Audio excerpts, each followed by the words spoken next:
زندگی میں کبھی احیاناً کبھی کبھار اگر زبان سے جھوٹ نکل جائے مزاح میں یا ویسے تو اس کی فوراً توبہ کرنی چاہیے۔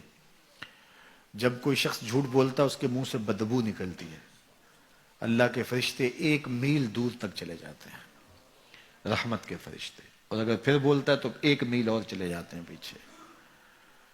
لوگ کہتے ہیں کہ ہمارا کاروبار خراب ہو گیا، گھر سے برکت اٹھ گئی، تو اس کا سبب یہ سمجھتے ہیں کسی نے تعویذ ڈال دیے۔ میاں جھوٹ چھوڑ دو، رحمت کے فرشتے نیڑے آ جائیں گے، تمہارے گھروں کے دور چلے گئے۔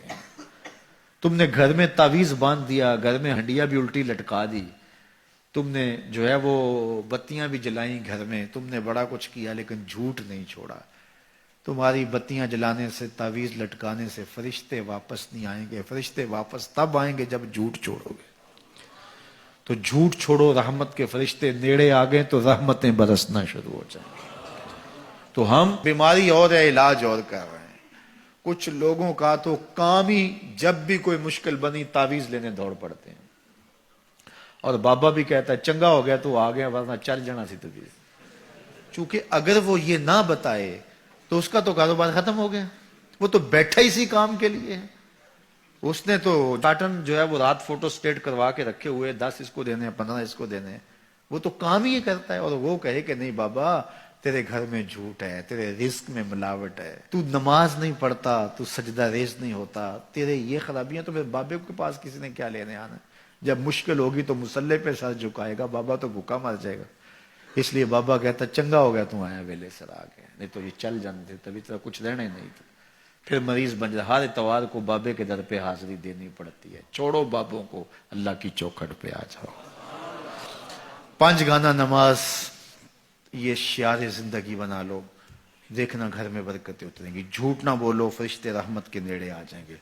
ہر بار جھوٹ بولیں گے 1 میل 1 میل 1 میل 1 میل، ذرا سوچے نا، ہر بندہ یہاں بیٹھے سوچے ہمارے فرشتے کتنے کو دور ہو چکے ہوں گے۔ سویر سے لے کر جھوٹ ہی جھوٹ، روز کتنا اور پیچھے دھکیل دیتے ہیں۔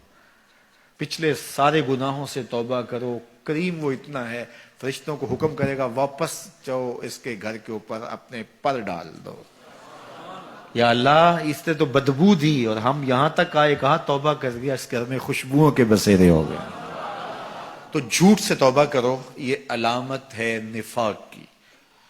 تھوڑی سی تکلیف ہوتی ہے، جو بندہ عادی جھوٹ ہوتا ہے اس کے لیے وہ چسکا لگ گیا ہوتا ہے نا جھوٹ بولنے کا۔ نشہ لگ جائے کسی کو تو نشہ اتنی جلدی چھٹتا تو نہیں ہے، حالانکہ وہ خود بھی جان رہا ہوتا ہے کہ برا ہے۔ گھر کے برتن بیچ دیتے ہیں نشے والے، لیکن اس کے باوجود چھٹتا نہیں ہے۔ لیکن جو ہے وہ کوشش کر کے جب چھوڑ لیں گے، سچی توبہ جب انسان اپنے دل سے کرتا ہے تو آسان ہو جاتا ہے۔ سچ میں طمانیت ہے، اور جھوٹ میں جو ہے وہ ریبہ فرمایا گیا۔ جھوٹ کے اندر بے چینی ہے، اضطراب ہے، اندر کی بے قراری ہے۔ اس لیے سچائی کی طرف آؤ۔